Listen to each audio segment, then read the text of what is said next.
a-t-il une quelconque modernité dans ce que les historiens ont pris coutume d'appeler l'État moderne, désignant par là les formes étatiques centralisées qui se développent entre la fin du Moyen-Âge et l'avènement des États-nations? Au XIXe siècle, on serait tenté de répondre par la négative, tant la monarchie de l'ordre occidental des XVIe et XVIIe siècles, pourtant souvent présentée comme un modèle de construction étatique précoce, semble traverser d'aspirations messianiques et de rêves impériaux, étranges et impossibles, en grande partie empruntés aux traditions prophétiques du Moyen-Âge. Madame, Monsieur, bonjour. Nous sommes une fois de plus réunis ce matin sur les antennes de Kemet Télévision pour diffuser la science comme il est de coutume dans cette émission. Et cette science justement sera dite avec le frère Tot Abonné. Le monde bouge. Et pour coller justement avec l'actualité, Madame, Monsieur, chers téléspectateurs, l'actualité géopolitique justement, la thématique inscrite à l'ordre du jour ce matin s'intitule « L'illusion prophétique messianique dévoilée aux yeux du monde ». L'illusion prophétique messianique dévoilée aux yeux du monde. Et nous espérons véritablement, en un peu plus de 90 minutes, circonscrire cette thématique pour le bonheur des téléspectateurs que vous êtes. Alors frère Tot Abonné, au TEP, et bienvenue une fois de plus sur Kemet Télévision. Au TEP, moi Jean Yamsi, ma kon min bese mito voir le bien matan abotiswan mina minasi. Au TEP à toutes les sœurs de combat et à tous les frères de combat. C'est un plaisir de te recevoir une fois de plus ce matin pour diffuser, n'est-ce pas, la science sagesse Camille qui est devenue une émission culte dans le monde entier. Nous recevons des messages un peu de partout, les messages de félicitations, les messages de soutien. Nous disons merci et qui dit merci en redemande encore. Vous savez, nous traversons des difficultés. C'est la raison pour laquelle nous convoquons les frères Camille, n'est-ce pas, d'apporter leur modeste contribution pour permettre à la chaîne de vivre. Évoluer, oui. Non seulement de vivre, mais d'évoluer. Donc, il est il est impératif pour nous, à chaque début d'émission, d'abord de remercier les sœurs et les frères de combat qui nous apportent leur modeste soutien jusqu'ici. Je pense que Kemet TV est déjà à sa deuxième année d'émission. Et ceux et celles qui ont trouvé la juste volonté, le juste désir d'encourager le travail de fourmi que nous abattons, et en même temps le travail des titans, c'est-à-dire que de la fourmi au titan. Et c'est la conjonction des deux forces qui produit, sans oublier la lumière de Ra, qui produit donc toutes les connaissances, tous les savoirs que nous diffusons sur ce panel. Il faut avouer que parfois, nous sommes inspirés immédiatement, et je dirais même le plus souvent, nous avons comme des vagues d'ondes qui affluent vers nous pour nous ouvrir vers des nouvelles portes et des nouvelles dimensions afin de pouvoir creuser davantage les mystères, non seulement géopolitiques, mais les mystères métaphysiques aussi. Donc, une fois de plus, nous lançons l'appel à toutes les sœurs et à tous les frères de combat de continuer de nous soutenir autant qu'ils peuvent. Il y a certains qui ont même décidé de contribuer au moins une fois par an pour que nous soyons sur satellite.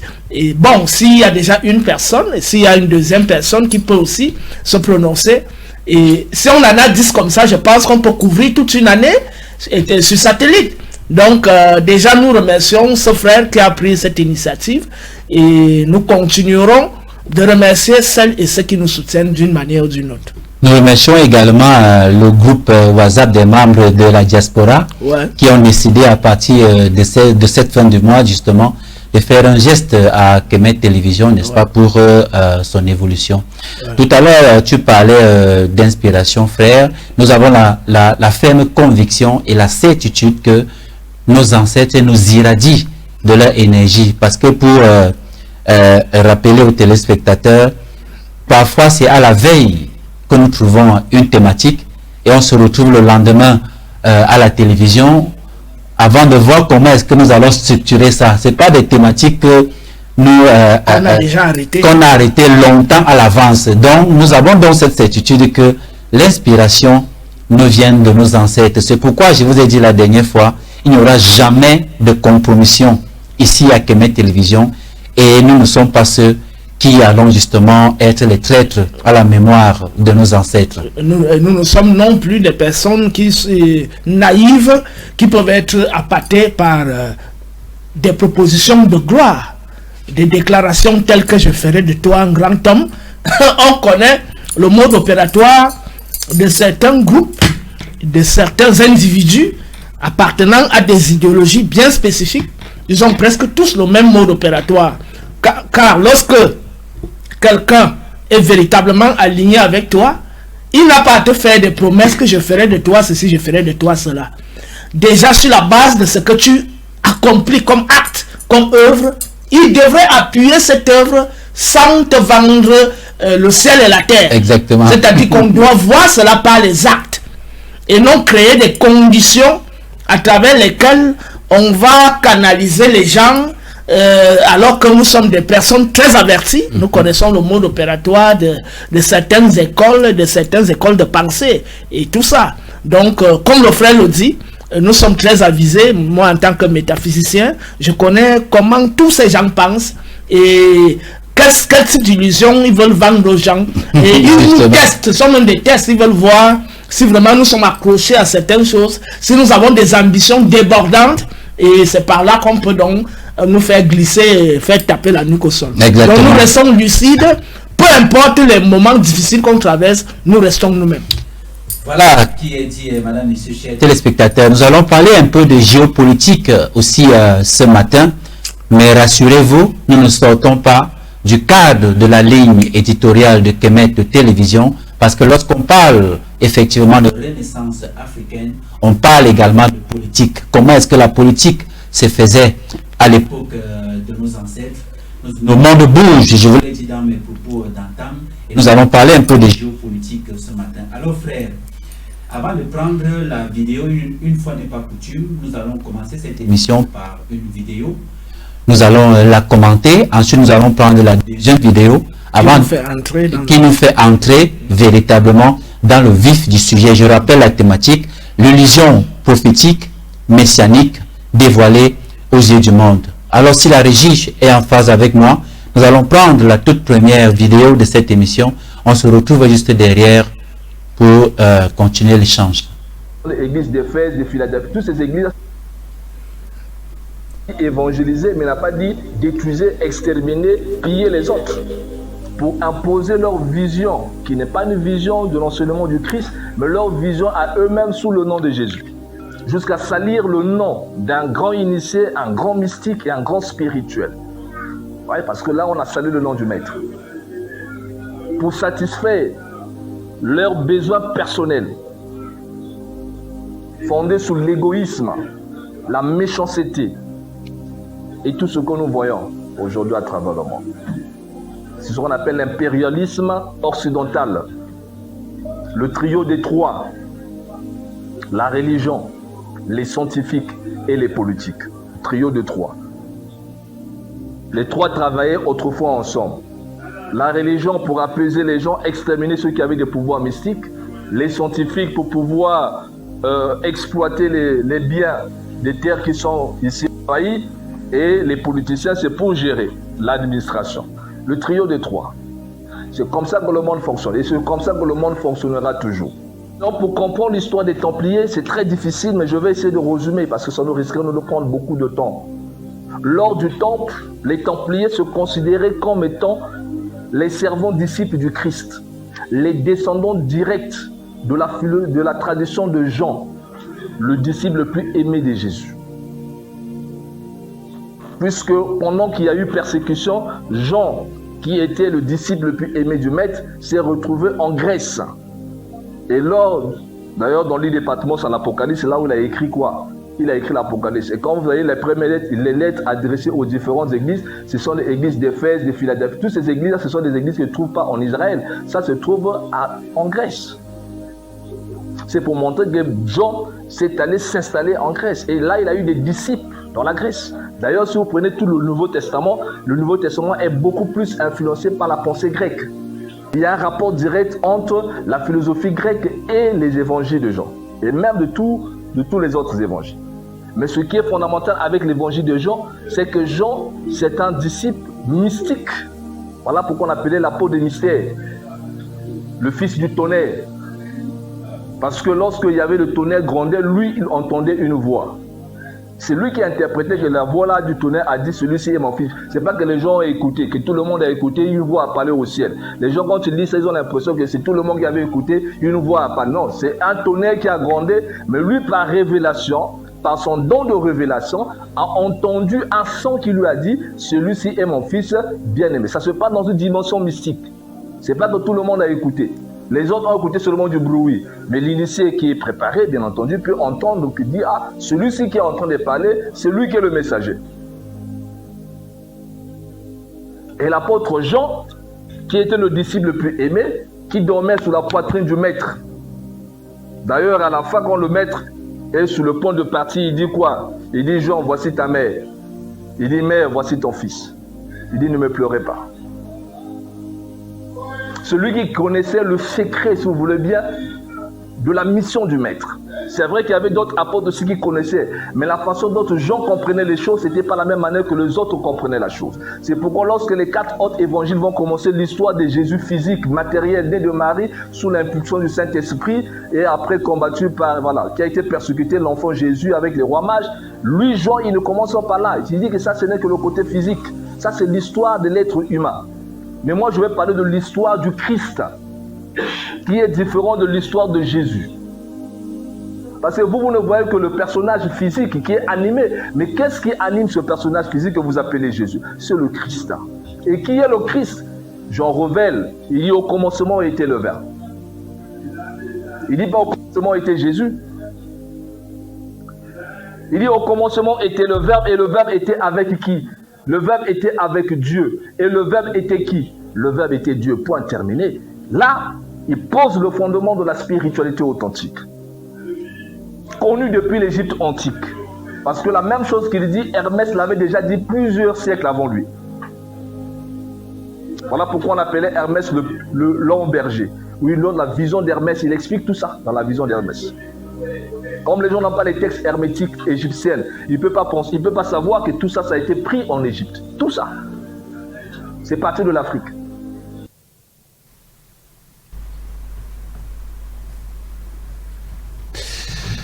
De retour sur le plateau, voilà madame, monsieur, chers téléspectateurs, nous avons expressément mis la vidéo de ce monsieur qui se fait appeler maître sur vénérable maître sur les réseaux sociaux, en toute modestie et sans prétention aucune. Le combat que nous menons est un combat très rigoureux. Il est important justement que lorsque nous tombons sur des choses comme ça, qui contribuent à distraire les Africains et davantage les Kamites, il est important qu'on marque un point d'arrêt pour essayer d'apporter, n'est-ce pas, quelques éclaircies à ce sujet. Alors frère. Oui, lorsque j'ai suivi, c'est une sœur très connue, Sekhmet, qui m'a envoyé cette vidéo. Elle m'a demandé de la suivre et elle-même elle a suivi. J'ai pris le temps d'écouter la vidéo et j'ai retenu quelques éléments. Ce qui m'amène même à faire un commentaire sur ce qui a été dit par ce monsieur, c'est qu'il dit que ça vient d'Afrique, que tout ça vient d'Afrique, n'est-ce pas? Mais tout ça vient d'Afrique, on peut même l'admettre que ça vient d'Afrique. Mais est-ce que c'est resté comme tel? Est-ce que ça a gardé l'orthodoxie de la vision africaine de la spiritualité, de l'univers? Exactement. Est-ce que ça a gardé l'orthodoxie? Il parle d'Hermès, il y a un ensemble de recueils de textes qu'on appelle le Corpus Hermeticum, dont les livres principaux sont Cor et Cosmo, Poimandres, Asclepius et les autres fragments qui parlent des décans, c'est-à-dire les subdivisions du ciel. C'est un recueil de textes qui a été soumis à une herméneutique rigoureuse par des grands scientifiques et des grands philosophes. Ce dont je doute que ce monsieur qui parle là soit passé par la lecture de cette approche critique de ces ouvrages. L'approche critique nous permet de resituer le contexte socio-historique et de l'émergence d'un texte. Et si même les fragments dits appartenant à tel ou tel sont authentiquement attribuables à un individu ou à un groupe de penseurs. Mais ces gens, qu'est-ce qu'ils font? Ils entrent dans une littérature ésotérique comme des moutons. Ils s'abreuvent du n'importe quoi qu'on écrit là-bas sans jamais avoir le recul critique et scientifique pour comprendre l'approche littéraire, pour comprendre l'émergence du texte, le mode de pensée qui est véhiculé et l'origine de cette pensée. Si même on a puisé ça quelque part, est-ce que cette pensée a gardé son authenticité? Nos ésotéristes d'Afrique ne prennent jamais ce temps. Dès qu'ils tombent sur Blavatsky, ils commencent à faire les commentaires que vraiment Blavatsky... Justement, il y a l'appartenance de l'auteur. Voilà. Hein? Et commence à dire que vraiment Hermès est monté, il est descendu. Vraiment, quand Hermès avait dit que... C'est-à-dire que tu vois, c'est exactement la même attitude qu'ont les pasteurs. C'est-à-dire qu'ils s'engouffrent dans la Bible sans chercher à connaître le contexte d'émergence des fragments, des premiers papyrus. Ils n'ont pas le temps pour ça. Le problème, ce qui les intéresse, c'est le message. Ils disent que c'est là-bas qu'il y a la vérité. Or, ils oublient une chose. Premièrement, il y a risque de falsification. Deuxièmement, il y a risque de mensonge, même dans le message. Troisièmement, il y a risque d'inversion de Paul, c'est-à-dire de perversion et de dépravation du texte original. C'est la raison pour laquelle je vais revenir sur ces quelques éléments. Parlant d'abord d'Hermès, celui qu'on a nommé Hermès Trismégiste, c'est-à-dire le 3 fois grand. Il faut préciser que Hermès Trismégiste, sur le plan historique, n'a jamais existé. Il n'y a jamais eu un individu sur Terre qu'on a appelé Hermès Trismégiste. L'hermétisme est issu de la tradition ptolémaïque, c'est-à-dire après la conquête de l'Égypte par Alexandre le Grand. Il y a eu une série de souverains qui l'ont remplacé. En fait, c'était des généraux grecs. C'était même pas des prêtres, c'était des généraux. Donc, Ptolémée, Soter, Ptolémée Philadèle, Ptolémée Évergète, Ptolémée Philophator et tout ça. Il y a toute une suite de Ptolémée jusqu'à Cléopâtre plus tard. Donc, celui qui nous intéresse ici, c'est Ptolémée Soter. Et le terme grec soteria, soter signifie sauver, le sauveur. Et c'est ce Ptolémée Soter qui a donc élaboré le culte qu'on nomme le culte de Sérapis. D'accord. Donc le culte dans Sérapis, il y a Osiris et Apis. C'est la fusion des deux qui a donné Osérapis. Et on enlève O, ça devient Sérapis. Et donc dans les mystères, le culte de Sérapis, il était question de se rapprocher de certains prêtres égyptiens, tels que Manéthon, pour les amener à décrypter les textes originellement à Médounéter, pour les traduire en grec. Donc, et ça ne s'était pas arrêté là. Les prêtres faisaient leur travail de traduction, mais le reste était fait par des philosophes grecs. Donc, il faut déjà mentionner que là, quand on parle de Ptolémée Soter, on est au 3e siècle avant l'ère actuelle, y compris de Manéthon. Donc, quand on sait que déjà avant l'invasion grecque, les gens comme Platon, Pythagore avaient fait des écoles en Égypte, et que, y compris les Thalès, bon, même si les preuves historiques sont relatives, mais quand même il y a des textes par rapport à Thalès, surtout par rapport à Thalès, sur Thalès c'est un peu douteux, mais des gens comme Thaou, Pythagore et Platon, il y a quand même plus ou moins même des effigies de Platon, il y a des textes de Platon et tout ça. Et quand on lit ces textes, on se rend compte qu'il y a un syncrétisme originel entre la pensée de l'Égypte pharaonique et la pensée grecque. Donc, le syncrétisme est dû à quoi? Le grec est né d'abord grec. Il est né d'une culture qui l'a influencé jusqu'à son âge d'adolescence, son âge de raison. Et donc, il lui est impossible de s'en détacher radicalement. En fait, c'était comme ça chez les anciens. Et même chez certains peuples, c'est resté comme ça. Même chez les Africains, on voit toujours cette tendance. C'est-à-dire que quelqu'un dit qu'il est chrétien, mais à un certain moment, on le voit faire certains gestes qui relèvent de la tradition. C'est-à-dire qu'il y a toujours cette logique syncrétique qui est ancrée dans les gènes. Exactement.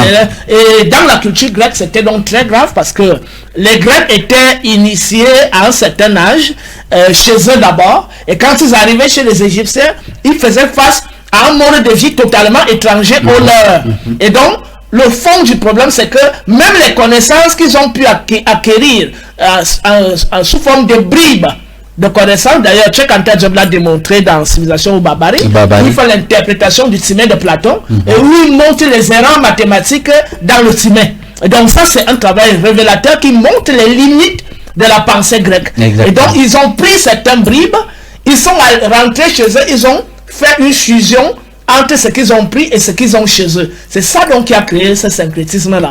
Et donc, sous le règne de Ptolémée, malgré les traductions que les prêtres noirs de l'Égypte pharaonique leur faisaient, c'est-à-dire traduire les textes en médoun-étais, c'est-à-dire hiéroglyphes, en grec. D'ailleurs, la traduction est une trahison. Et il y a même un passage du Corpus Hermeticum qui dit que le grec est une langue oisive, qui ne dit pas l'essence des choses. Bon, pour eux qui ont lu le Corpus Hermeticum, c'est aussi pour dire que nous-mêmes on a lu ça. Je rappelle que je suis un philosophe spécialiste en ontologie et en métaphysique.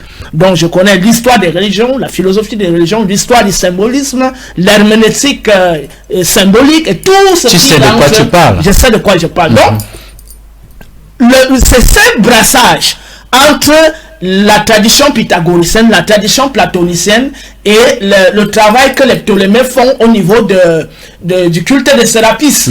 Et donc, qui est donc une synthèse, une fusion, un syncrétisme entre ce qu'ils ont pu acquérir, les textes égyptiens, et la compréhension qu'ils avaient de ces textes. Parce que pour comprendre mon texte, il faut que tu entres dans mes termes. Exactement. Et il faut préciser que les Grecs, aucun grec n'a pu accéder au temple d'Amon de Karnak. Parce que jusqu'à l'avènement de l'invasion romaine, il y avait toujours des révoltes au niveau de la Haute-Égypte. C'est-à-dire le temple d'Amon de Karnak, c'est de là que les révoltes partaient. Et il y avait donc, pendant ce temps, des pharaons qui étaient reconnus dans cette zone comme pharaons. On ne reconnaissait même pas les Grecs comme pharaons. Donc même Pythagore qui a fait 22 ans d'études. Il n'a jamais fait le temple d'Amon.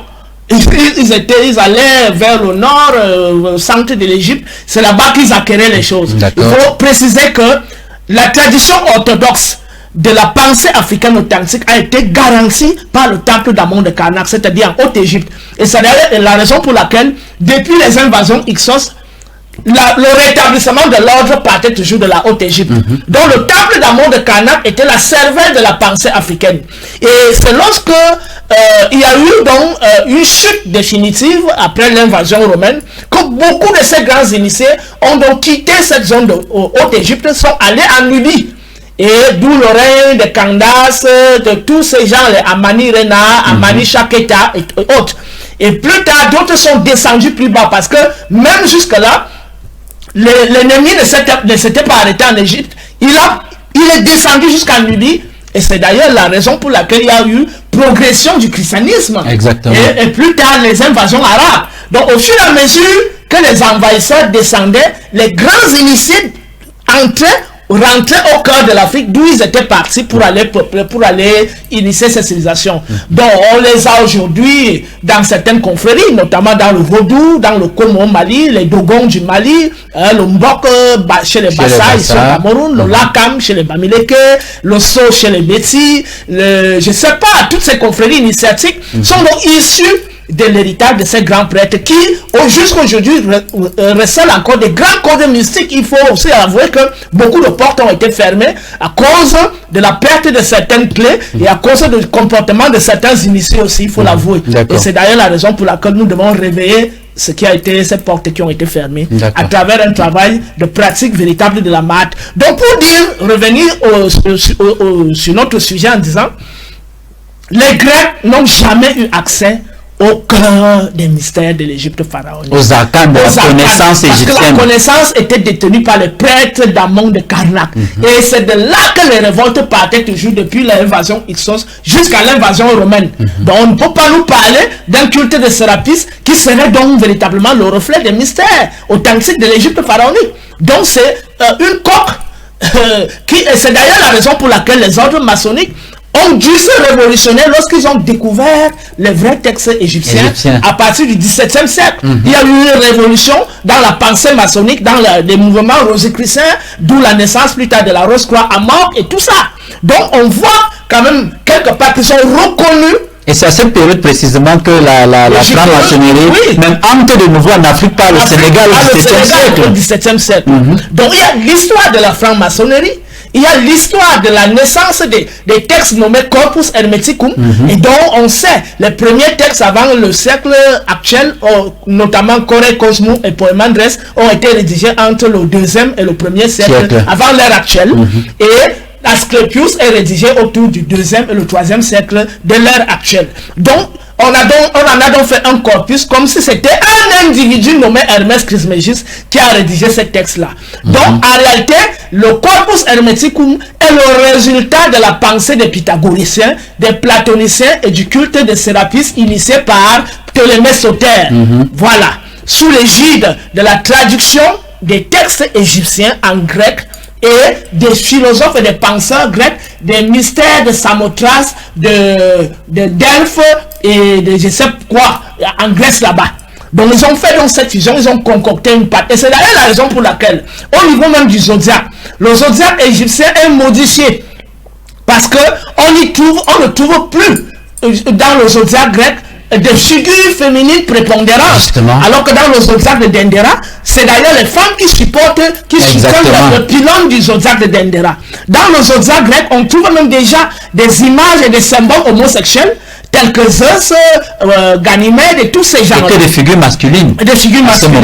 Et c'est la même chose qui va se répéter dans le zodiaque romain et plus tard dans le zodiaque chrétien. Parce que quand on voit le zodiaque chrétien, on voit 12 disciples avec Jésus et il n'y a aucune femme quelque part. Donc, il y a donc travestissement du symbolisme et il y a travestissement de l'ordre énergétique partant de l'énergie divine jusqu'à notre énergie. Donc, il y a non seulement falsification, il y a non seulement travestissement des symboles, mais il y a aussi inversion des énergies et des pôles. Exactement. Donc, lorsque par exemple, il aborde, avant de revenir sur Jésus, il aborde la question de Jean, parce qu'on est encore chez les Grecs. Il dit que Jean était chez les Grecs. D'abord, Jean n'a jamais existé.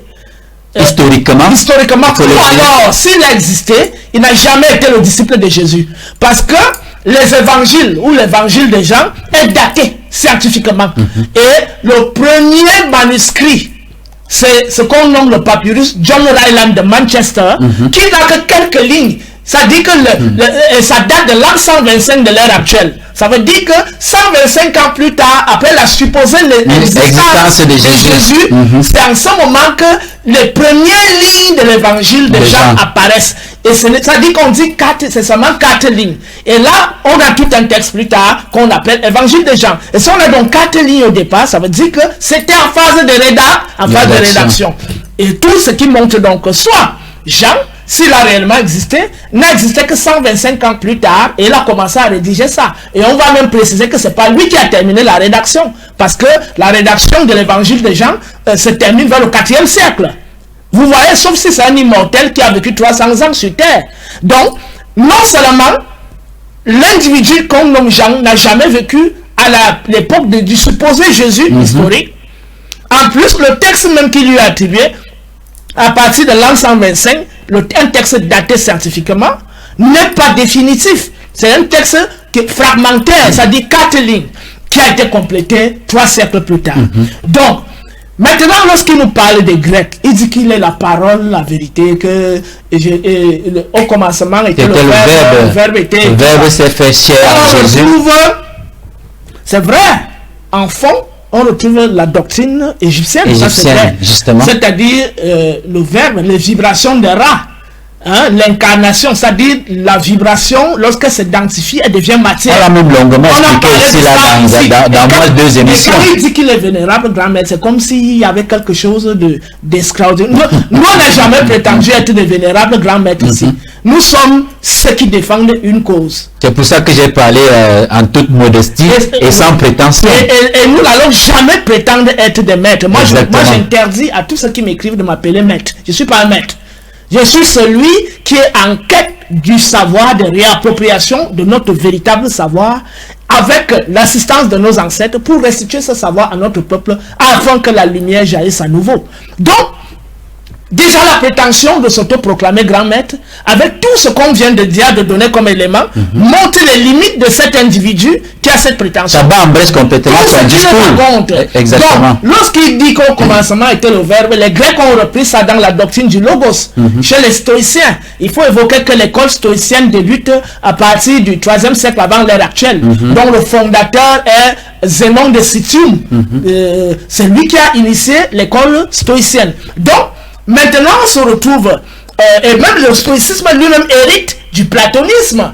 Le platonisme qui lui-même hérite de deux écoles, c'est-à-dire l'école des sophistes et l'école des pythagoriciens. Et Platon a fait la synthèse des deux écoles. C'est d'ailleurs la raison pour laquelle les discours platoniciens sont toujours des discours qui n'aboutissent pas. Puisque lui-même étudié 13 ans en Égypte. Voilà, donc nous voyons là une continuité hérité d'un syncrétisme. Donc Jean n'est pas le propriétaire. S'il a même existé, il n'a rien créé, il n'a rien dit. Hein? Et ce qui est même très grave, on nous dit qu'il dormait sur la poitrine de son maître. Vous voyez un homme qui dort sur la poitrine d'un autre homme. Et qu'il était le disciple le plus aimé. Donc on voit déjà là les prémices des tendances homosexuelles, LGBT qu'on retrouve déjà chez les Grecs, notamment à travers le mystère de Zeus et d'Artémide, et à travers les pratiques culturelles grecques, l'éducation du jeune grec, le jeune homme grec, passait par la sodomie. Avant, c'est en ce moment qu'on lui disait que tu es déjà homme. Donc quand on lui envoie le pétard, ça sort à la tête, on dit que voilà, tu es avec Zeus maintenant. Tu as reçu l'éclair de Zeus. Voilà. Et c'est les mêmes tendances qu'on va retrouver dans la Kabbale. Donc, quand on a commencé à démontrer ça, on en arrive au niveau de Typhon, parce qu'il faut qu'on épuise le volet grec et avant de terminer avec Jésus. La question de Baphomet. Mais Baphomet, c'est quoi? Ce n'est que l'autre face de Typhon. Hein? Mais qui est Typhon chez les Grecs? Typhon est la figure égyptienne de Seth. Et il fait lui-même exprès d'évoquer le tonnerre. Il dit que le tonnerre a grondé. Mais ce sont les manifestations de Seth. Donc le vent, les orages et le tonnerre et les éclairs. Donc Typhon, chez les Grecs appellent Seth chez eux Typhon. Et c'est ça qui est Baphomet. Et c'est ça qui est aussi Zeus. Parce que c'est la même réalité. Zeus, c'est Typhon, c'est Baphomet, puisque c'est toujours lié aux orages, aux éclairs, au vent et tout ce qui est violent et déstabilisateur et foudroyant. Donc, nous sommes là, il est vrai qu'au niveau de la Kundalini, lorsqu'il y a conjonction au niveau des centres d'énergie, il y a transmission, mais cette transmission n'est pas violente. Elle n'est pas électrique. Elle est plutôt douce. Au point de griller le cerveau et de griller même les autres centres d'énergie. Hein? Donc, lorsqu'on parle de la fusion énergétique ou la transmission énergétique, elle se passe par d'autres procédés en dehors de la sodomie. Or, chez eux, là, ce qui parle de Typhon, Baphomet, là, de Zeus, là, Zeus l'homosexuel, là, c'est lui-même avec les tendances homosexuelles qu'on décrypte notamment dans le papyrus Chester Beatty, et la même chose avec Yahweh, Elohim. Donc c'est exactement la même tendance, c'est la boucle qui se boucle. Donc toutes ces divinités sont des divinités de l'orage, de l'éclair, du désordre et du chaos. Puisque c'est à plusieurs fois tenté de prendre Horus. Voilà, donc nous voyons là émerger le cœur de la doctrine maçonnique. Et ce qui est incroyablement surprenant, c'est que dans cette vidéo, j'ai vu des hommes âgés, adultes assis, en train de recevoir ce poison spirituel. Ils disent qu'ils sont dans l'école des mystères. Et donc tu vois, on prend un vieux de 60 ans en assaut sodomique et il galope comme Zeus pour envoyer les éclairs partout, faire jaillir les éclairs. Donc nous voyons là ce Typhon Baphomet, donc qui est la figure du Seth égyptien, qui est donc le dieu de la mort, de la terreur et de tout ce qui est la polarité négative d'Osiris. Donc les mystères d'Osiris interdisent la sodomie. Les mystères d'Horus interdisent la sodomie. Donc ces écoles de Typhon Baphomet sont des écoles septièmes. Et donc la doctrine qu'ils véhiculent, et ils disent que c'est origine d'Égypte, mais c'est une polarité qu'ils ont choisie. Des mystères d'Égypte, c'est-à-dire la gauche, la voie des ténèbres, la voie du chaos. Et ils disent que ce qui est en haut et c'est comme ce qui est en bas. Non, non, non. Ra n'est pas le sodomiseur comme Zeus. On termine donc avec Jésus en disant qu'on a fait suffisamment d'émissions ici, notamment Jésus, mythe ou réalité, acte 1 et acte 2, où on était même en débat avec un prêtre, parce que les prêtres catholiques sont les plus qualifiés. Exactement. Parce que c'est Rome, c'est l'histoire, c'est Rome qui hérite de l'Antiquité tardive. Il n'y a aucune autre autorité. Bon, c'est vrai que la Perse aussi, mais les Perses aujourd'hui qui sont devenus les Iraniens ne sont pas chrétiens. Donc, c'est vrai, il y a aussi la Turquie qui peut en parler, mais la boucle, c'est Rome. C'est vrai, il y a l'église de Constantinople, il y a l'Éphèse et autres là. C'était des villes, il est certes vrai, mais qui ont hérité aussi de la culture grecque. Et de la culture juive, notamment le christianisme, on l'a dit, il a été créé par Saul de Tarse. On a aussi parlé du mouvement essénien qui était la fusion entre le judaïsme et les mystères d'Isis. On est encore là dans une logique syncrétique. On n'est plus dans la pensée africaine authentique. Mais la concentration de ce mouvement-là s'est faite justement à Rome. À Rome, bien évidemment. Parce que Rome a récupéré tout ça, parce que Rome hérite de la Grèce. Voilà, donc on est là dans une continuité historique et une falsification de l'histoire. Donc, Jésus n'ayant jamais existé, maintenant je termine avec la notion de Christ, parce que je ne vais plus revenir sur ce qu'on a dit. On a démontré clairement que Jésus n'a jamais été un personnage historique. Maintenant, sur ce qu'il appelle Christ, il dit que le Christ, c'est ce qui est en nous. C'est ça qui nous fait bouger. Je dis, le mot Christ vient de quelle langue? Parce que le hébreu ne connaît pas le mot Christ. Le hébreu connaît Meshaya. Il ne connaît pas Christ. Le mot Christ vient du grec Christos. Et quand tu demandes à un grec Christos veut dire quoi, il ne peut pas te répondre. En fait, les Grecs sont les héritiers de la culture égyptienne. Le mot Christos vient de Kreshtos, Kreshta, qui lui-même sort de Ker Secheta. Je pense qu'en dehors de Tchekanta Diop, d'autres égyptologues sont parvenus au même résultat.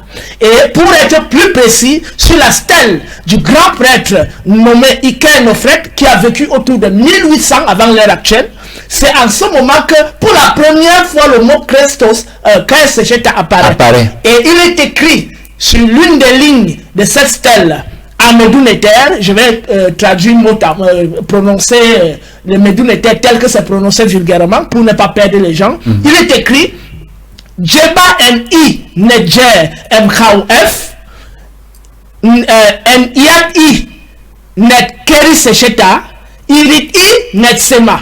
Qu'est-ce que ça veut dire? Traduction.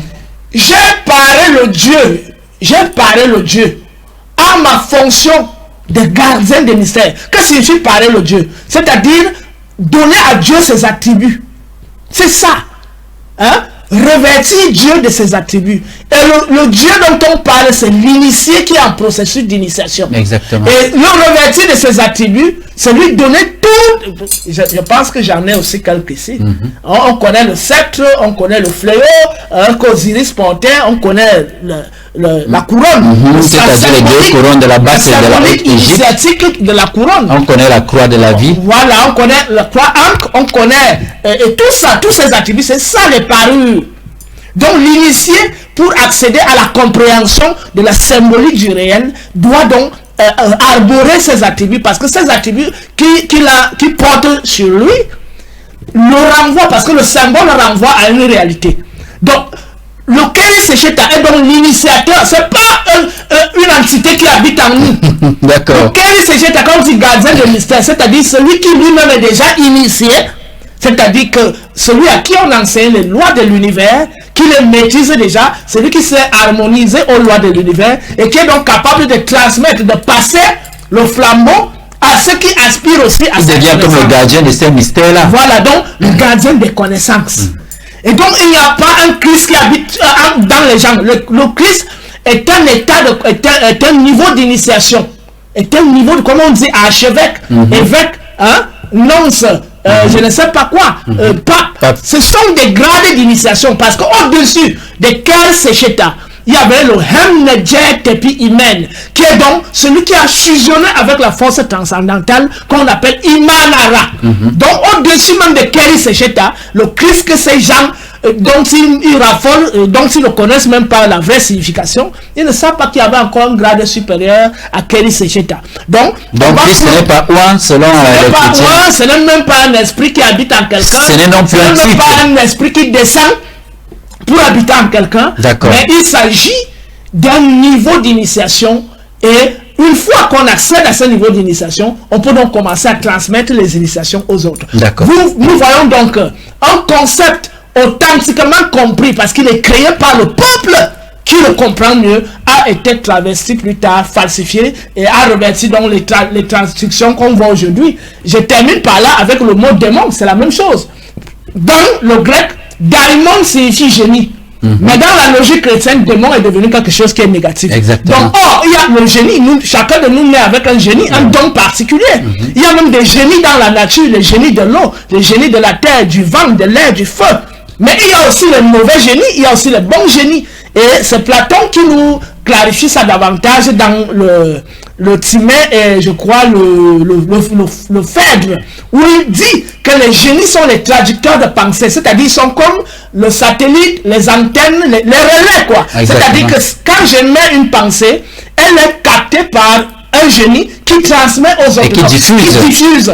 C'est ça le génie. Maintenant, les génies qui sont plus proches des humains sont sensibles comme des humains, ils peuvent se fâcher, ils peuvent se mettre en colère, net comme Yahweh. Donc on peut comprendre que Yahweh est donc une entité du bas astral, y compris Typhon, y compris Baphomet, y compris Zeus. Donc qui peuvent foudroyer les gens, qui peuvent se mettre en colère, se fâcher, y compris Seth. On termine donc par là en disant cette pseudo-doctrine qui égare les masses doit être dénoncée vigoureusement et nous devons mettre à nu ces imposteurs qui se lèvent un beau jour, ils commencent à dire qu'ils sont des vénérables grands maîtres et ils égarent des masses. Donc, large diffusion sur ce qui a été dit aujourd'hui, si ça parvient à ses oreilles, nous l'attendons sur le panel, sur le plan technique, scientifique et sur le plan métaphysique. Justement. Que c'est un grand maître avec des grandes énergies et de puissance qu'il vient nous le démontrer ici sur le plateau de Kemet de télévision. Voilà, madame, monsieur, chers téléspectateurs, ce n'était qu'une mise en bouche. Nous ne sommes pas encore entrés véritablement dans le vif du sujet de ce matin. Et donc, n'entre ici, s'il n'est géomètre.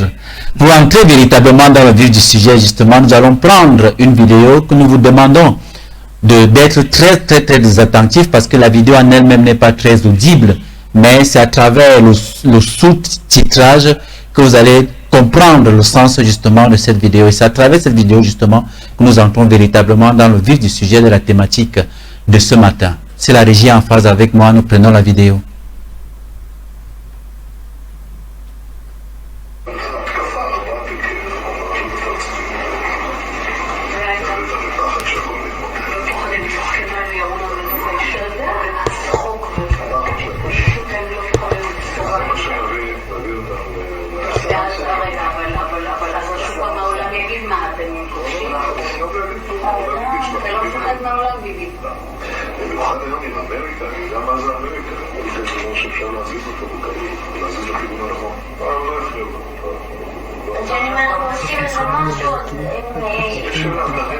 Qu'il est pour pas le temps, peu importe ce qu'ils disent là-bas, on s'en fout.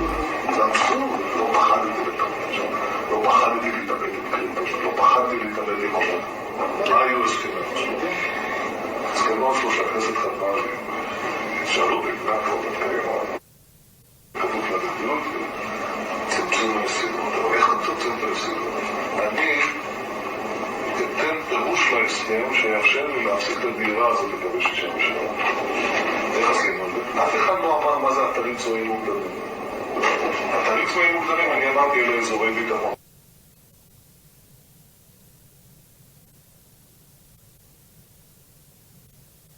Chers téléspectateurs de retour, j'espère que vous aussi vous êtes tous ahuris comme nous dans ce studio de voir justement, c'est le premier ministre israélien Benjamin Netanyahu qui parle d'un certain nombre de choses que nous avons l'habitude de dire ici. Il a été filmé en insu, donc ça nous permet d'embrayer dans la thématique du jour, donc l'illusion prophétique messianique dévoilée aux yeux du monde. Frère, peut-être en une minute tu vas commenter cette vidéo avant qu'on entre justement dans la définition des concepts, comme il est de coutume dans cette émission, pour la bonne compréhension des téléspectateurs, afin de justement que nous...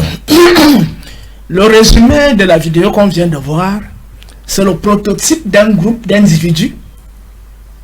Parce que ce qu'on appelle le peuple d'Israël aujourd'hui, c'est aussi beaucoup de... C'est une foule qu'on a entraînée pour aller créer cet État. Hein? C'est une grande foule qu'on a entraînée, parmi lesquels les juifs askénazes, les juifs séfarades et les juifs misraïdiques. Et les juifs askénazes, c'est ce dont on dit qu'ils seraient venus de Turquie. Ils ont migré en Allemagne plus tard et puis ils sont allés sont allés en Russie. Voilà.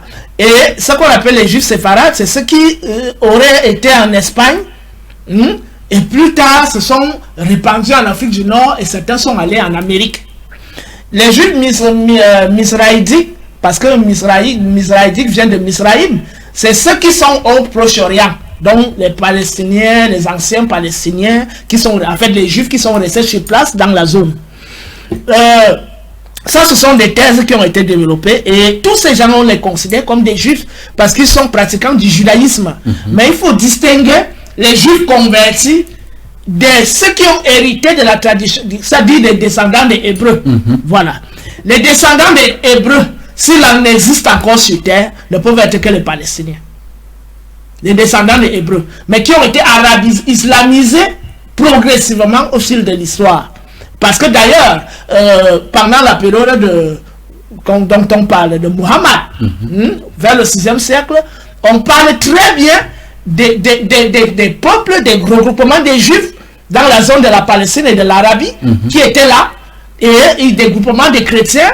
Donc avant la période, avant l'avènement de l'islam, je veux dire avant l'avènement de la canonisation, de ce qui est né plus tard au nom de l'islam, il y avait bel et bien des peuplades juives qui pratiquaient le judaïsme dans la localité. Et c'est d'ailleurs ce qui est démontré par l'historien Shlomo Sand, qui montre que il n'y a jamais eu de déportation, parce qu'il y a d'abord eu une première destruction du temple par, je ne sais pas, par les Babyloniens, qui ont donc déporté certains groupes à Babylone, et ces groupes sont revenus grâce à l'intervention perse plus tard, parce que la Perse a pris le relais après Babylone, et les Perses ont donc libéré ces Juifs, ces Hébreux. Ils n'étaient pas encore des Juifs, c'est Hébreux, et afin qu'ils retournent chez eux et reconstruisent le temple. Et maintenant, la destruction du second temple est opérée par Titus, le romain, l'empereur romain, vers les années 70 de l'ère actuelle. Et donc, c'est la neutralisation donc, de ces Hébreux-là qui a causé plus tard le déclin de leur hégémonie. Et il faut déjà préciser que dans l'Antiquité tardive, parce que c'est un peuple relativement nouveau, jeune, dans la haute Antiquité, c'était des groupes qu'on nommait sémites et qui sont venus en vague, par vague migratoire et par vague agressive à travers les invasions Hyksos. Là, on est situé autour de 1650 avant l'ère actuelle. Exactement. Mais ceux qui ont pris le nom des Hébreux, on ne va pas revenir dessus. Je pense qu'on a fait 2 émissions sur la vérité sur la Bible, acte 1 et acte 2. Et nous invitons ceux qui nous écoutent actuellement d'aller revoir l'histoire des Hébreux de l'Antiquité et l'histoire de Moïse, l'histoire des prophètes et tout ça. Voilà, et qu'ils partent là-bas, ils auront les réponses à toutes leurs questions. On dit la vérité sur la Bible, acte 1, la vérité sur la Bible, acte 2. Quand vous avez suivi l'acte 1, prenez la patience d'aller écouter l'acte 2, parce que l'acte 2 est encore beaucoup plus profond. C'est tout à fait complet et fixé. Beaucoup plus profond que ce qui avait été dit dans l'acte 1. D'accord. Donc nous avons donc dit ceci, que les Hébreux de l'Antiquité tardive, lorsque le second temple a été détruit, ils sont restés sur place. Il est vrai que quelques-uns ont migré en fuyant les guerres, mais le grand peuple est resté là, en Palestine là. Et d'autres sont allés peut-être en péninsule arabique, d'autres sont descendus légèrement vers l'Éthiopie, d'où la naissance de la pseudo-légende de la reine de Saba et Salomon, qui ne repose que dans l'imaginaire des religieux. Parce que le texte Kebras Nagas, et qui en fait référence, c'est un texte très tardif, et il faut préciser que Israël Finkelstein a fait des travaux, un archéologue a fait des fouilles très précises pour montrer que le royaume de Salomon c'était un petit village, un petit canton gouverné par des chefs de tribus, que ce n'était pas la grande gloire qui est présentée dans la Bible comme un grand roi le plus riche de la terre, le plus sage et tout ça. Donc c'était un petit regroupement de maisons qui ne pouvait donc pas impacter les autres grands peuples tels que l'Égypte, tels que la Perse, tels que je ne sais pas le royaume de Saba et même le royaume de Couche, qui étaient des grands royaumes à l'époque, bien florissants. C'est d'ailleurs la raison pour laquelle l'histoire de ces royaumes est documentée scientifiquement, avec les résultats des fouilles archéologiques, les stèles, les monuments, les gravures sur des pierres, y compris même les artefacts de ces royaumes-là, qui sont encore debout jusqu'à aujourd'hui. Or, en ce qui concerne le royaume de Salomon, on ne voit même pas un seul poteau, même les vestiges, il n'y a rien, en ce qui concerne le royaume de Salomon. Il faut dire justement qu'à cette époque-là, Israël dont on parle aujourd'hui n'était pas encore né, parce qu'il est créé en 1948 par là, je crois. Bien évidemment. Donc, quand on a déjà établi cette base, on montre qu'en fait, c'est un peuple qui a passé le temps, depuis la haute antiquité, dans les milieux sémites, à vivre en parasite. C'est-à-dire qu'ils se greffaient toujours aux autres peuples pour pouvoir survivre. Et lorsqu'ils ont eu la possibilité de s'installer en Palestine, après la création, parce qu'on a dit ça dans une émission ici, que ce sont les Hyksos qui ont créé la ville Jérusalem. Et cela est un arrêt sur la stèle du général de Yamesou, fils d'Abana. Et là, on est autour de 1500 avant l'ère actuelle. Il précise parce que eux-mêmes, c'est eux qui ont vaincu les Hyksos. Ils ont chassé les Hyksos jusqu'à... Ils sont donc allés créer la ville Jérusalem, Jérusalem, qui a donc été appropriée plus tard par le peuple hébreu en disant que c'est la ville sainte. En fait, c'est la ville des Hyksos, les Hekakasut, c'est-à-dire ceux qui avaient des mœurs perverses, qui étaient des ordures, qui étaient des personnes grossières et qui n'avaient aucune notion de civilisation et qui n'avaient même pas des principes de la maths. Et dans plusieurs émissions, on a montré comment Moïse, en complicité avec eux, les a aidés à avoir un corpus doctrinal en y introduisant les antivaleurs pour se nourrir de vengeance contre la tradition orthodoxe de l'Afrique, notamment la tradition d'Amon-Ra et d'Osiris. Donc, nous voyons là une cassure entre la tradition orthodoxe de l'Afrique et une nouvelle tendance qui emprunte quand même certains éléments de notre vision du monde, mais qui les pervertissent et qui introduisent tous les travers que nous avons observés plus tard. Et c'est ça qui a nourri en eux, puisque la divinité majeure c'était Seth. Et on a même fait mention dans les deux émissions que je venais de mentionner, où Seth à la Genèse apparaît pour dire que c'est le fils d'Adam, fait à l'image d'Adam, qui lui-même est fait à l'image de Yahweh. Donc, on dit que Seth est le fils élu d'Adam. Et or, dans le mystère de l'Égypte pharaonique, on nous montre que Seth incarne l'orgueil, il incarne la violence, il incarne la ruse, il incarne la perversité, il incarne la mort. Donc, c'est la même chose, on a établi le rapport entre Seth, Yahweh, Elohim, à travers la linguistique historique et la linguistique comparée, pas sur la base des spéculations oiseuses, mais sur la base des analyses scientifiques pertinentes qui n'ont pas été remises en question jusqu'aujourd'hui. Parce que la première vidéo sur le christianisme, la vérité sur la Bible, acte 1, est aujourd'hui à 8000 vues. Donc elle a fait quand même le tour du monde et jusqu'aujourd'hui les experts ne nous ont pas opposés. Voilà, donc ce qui montre que c'est une thèse solide qui ne peut pas facilement être battue en brèche. Sauf mauvaise foi ou alors malhonnêteté intellectuelle. Donc le peuple nommé hébreu, le peuple hébreu, s'est donc construit sur la base de sa divinité une idée de puissance, une volonté de puissance et une histoire mythologique, ce que l'un de nos grands frères dans le combat, le Sèche Kovi Regminer, a nommé la mythomanie mémorielle. C'est-à-dire que sur la base des mythes imaginés par des scribes hébreux, dont Isaïe très puissant, avec des rois très puissants qui étaient inconnus par les Perses, qui étaient inconnus par les Égyptiens, qui étaient inconnus par les Babyloniens. Donc s'ils étaient vraiment puissants, on aurait retrouvé ces grands rois dans les écrits perses et dans les écrits égyptiens. Donc en fait c'était des petits vassaux qui ne valaient pas grand chose en fait. Donc ils se sont construits un mythe où ils sont le peuple élu, où leur Dieu Yahweh puissant, alors qu'ils ont été vaincus à plusieurs reprises par les Perses, ils ont été vaincus par les Assyriens, par les Babyloniens, ils ont été vaincus plus tard par les Romains. Et même tout récemment à la Seconde Guerre mondiale, où ils croyaient qu'ils sont très puissants, moi je ne suis pas pour le génocide. Je ne fais pas la promotion du génocide. Je ne ferai jamais la promotion du génocide, mais je dis, ces peuples qui ont la prétention d'être les peuples élus, on les retrouve chaque jour dos au mur. C'est-à-dire qu'on les rabaisse à un niveau, ils rentrent à néant. Et maintenant, lorsqu'ils veulent se nourrir de vengeance, ils commencent à étendre la haine sur tout le monde, comme si c'est nous qui leur avons fait du mal. Exactement. Ils ont d'ailleurs dit qu'ils ont été esclavagisés par les Noirs, les Égyptiens. Et on peut comprendre la revanche avec la tête négrière. Donc, et ça, cela est entretenu dans les religions aujourd'hui.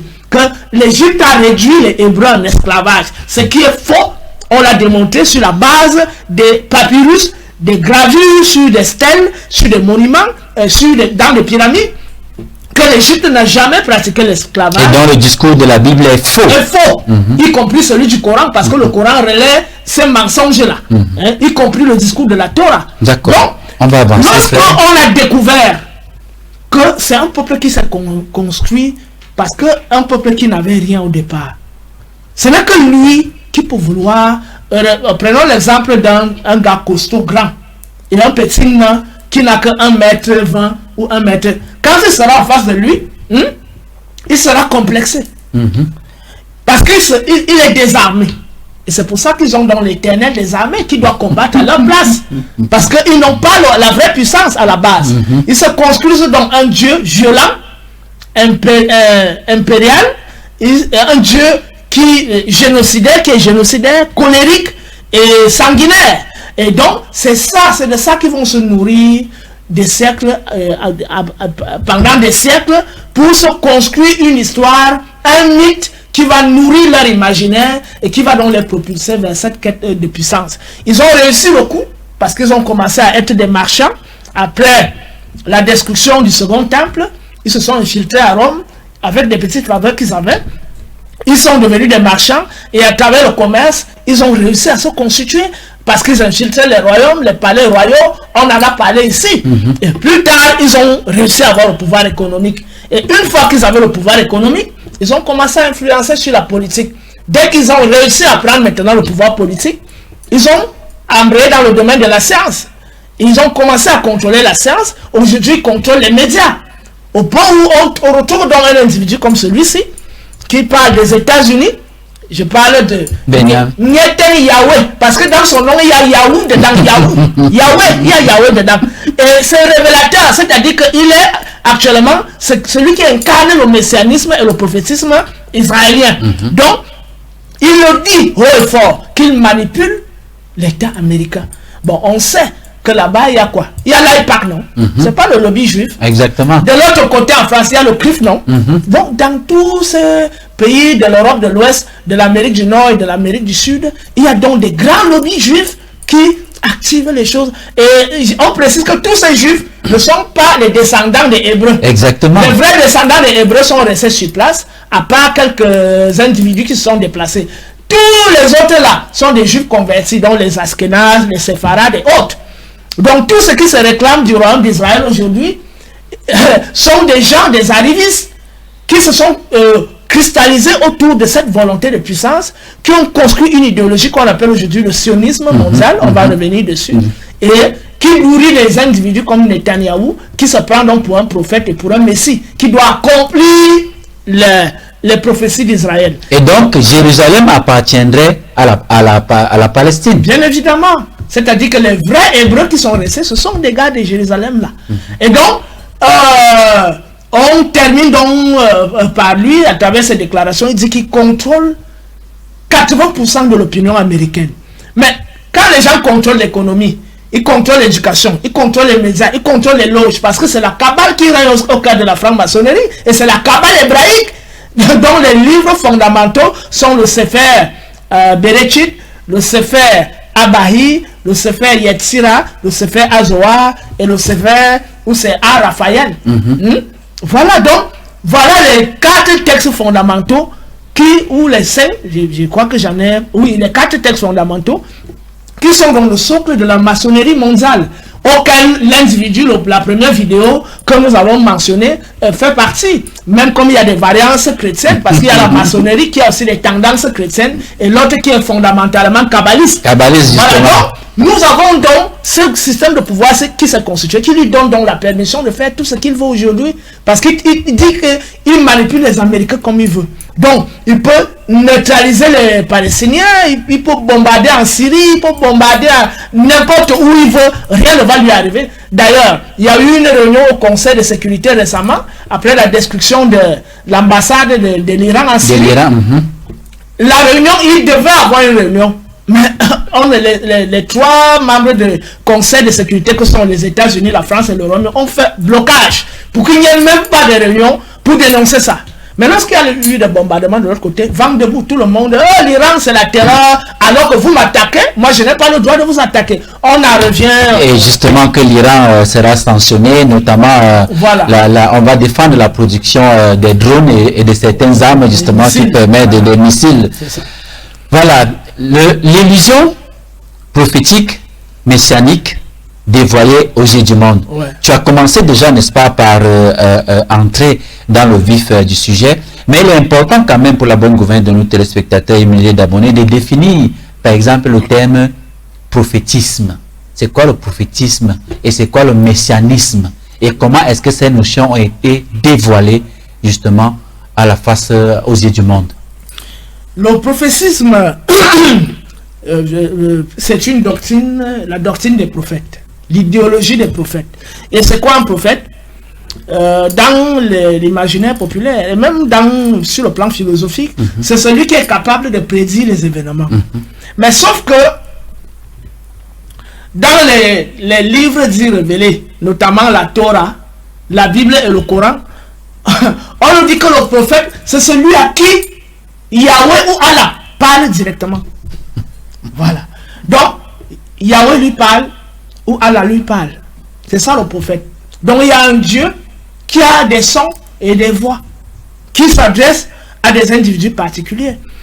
Donc, le statut initial n'est même pas clarifié. Quand on prend par exemple Abraham, on ne voit pas ce qu'Abraham a fait de particulier pour attirer l'attention de Dieu. Hein? Au début, quand on commence à nous parler d'Abraham, on n'a pas dit que c'était un homme juste, on n'a pas dit que c'était un homme qui faisait du bien et tout ça, non. Ou que c'était même un initié. On dit seulement, un beau jour, Yahweh se révéla à Abraham et lui dit, lève-toi, va à Canaan. On commence à parler de lui à un certain âge déjà. Oui, va à Canaan, je vais te donner cette terre-là. Sur la base de quoi? Et donc, c'est sur la base de cette promesse que Abraham est donc devenu le fidèle de Yahweh. Donc, Yahweh est venu le draguer et il est tombé à la drague. Comme l'homme dit à la femme, je vais te bâtir des maisons, je vais t'acheter les habits, et puis tu commences à aimer l'homme-là. Donc, Abraham n'aime pas Yahweh parce que Yahweh est juste, ou que Abraham lui-même est en quête de vérité. C'est sur la base des promesses. Donc, on voit que le fondement de l'idéologie et de la pensée prophétique, tel que révélé par les livres dits révélés, est basé sur des promesses. Et un rapport entre un Dieu qui a des qualités humaines, qui peut parler aux hommes, et des humains qui ont des qualités de ce Dieu. Parce que un peuple agressif, un Dieu agressif. On dit que c'est une relation entre des personnes particulières et une divinité qui a des qualités humaines, qui peut parler aux hommes, qui peut... Voilà. Et il y a similitude comportementale. Donc, les humains ressemblent à leur Dieu et le Dieu ressemble à leur Dieu. C'est d'ailleurs la raison pour laquelle ils sont faits à l'image de leur Dieu. Et ce Dieu, on l'a décrit comme Seth, comme Yahweh, Elohim, comme Satan, c'est-à-dire un Dieu sanguinaire, violent, pervers, génocidaire et impérialiste. Donc, le prophétisme hérite donc de l'école des soi-disant prophètes à qui aurait parlé leur Dieu nommé Yahweh. Et on a donné les caractéristiques de Yahweh. Et quand on a fini de définir ce que c'est que le prophétisme, on passe par le messianisme. Le messianisme est la poursuite du prophétisme. Là, on n'a plus affaire à un peuple élu ou à des individus élus par Yahweh.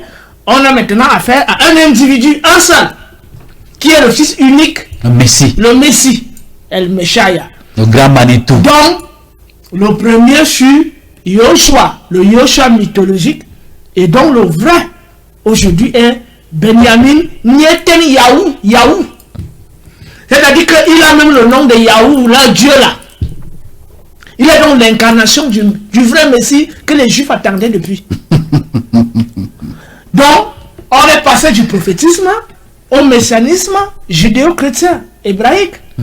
Et même dans toutes les écoles religieuses, dans les groupes religieux, fanatiques, pentecôtistes, on dit Jérusalem, on crie Sion, Sion est un beau pays, Sion, Sion, Sion. Donc des nègres aliénés jusqu'à la racine de l'âme célèbrent le peuple sanguinaire. Sauf que le Messie qu'on attendait, c'est un Messie qui venait plutôt avec la paix et non la guerre, comme Netanyahu le fait aujourd'hui. On va nous dire que non, dans Apocalypse, il y a d'abord l'avènement, le premier fléau, le deuxième fléau, le troisième, etc. Et c'est en ce moment que Yahweh enverra son fils pour venir délivrer l'humanité. D'accord. Donc, nous sommes là en plein prophétie sur le plan géopolitique. D'accord, frère. Après ce discours, quelle peut être donc la vision hébraïque et kabbalistique de l'eschatologie, après tout ce que tu viens de dire? La vision hébraïque et kabbaliste de la prophétie repose sur le fait que ils sont un peuple particulier qui devra avoir des privilèges parce que Dieu les a choisis. Mais il faut toujours revenir sur ce Dieu, c'est Satan, Yahweh, Elohim. Donc c'est pas le vrai Dieu qui a créé l'univers, mais c'est une divinité qui se sont choisis, qui est donc Yahweh.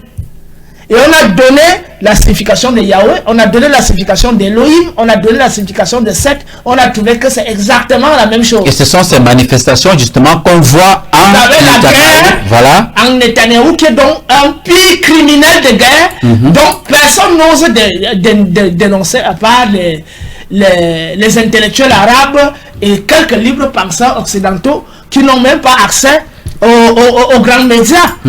Personne ne pourra aller sur LCI ou France 24 dire que Netanyahou est un criminel de guerre. Parce que ces médias sont détenus par qui? Par les lobbies juifs, par des milliardaires qui contrôlent les banques centrales européennes, nord-américaines et sud-américaines.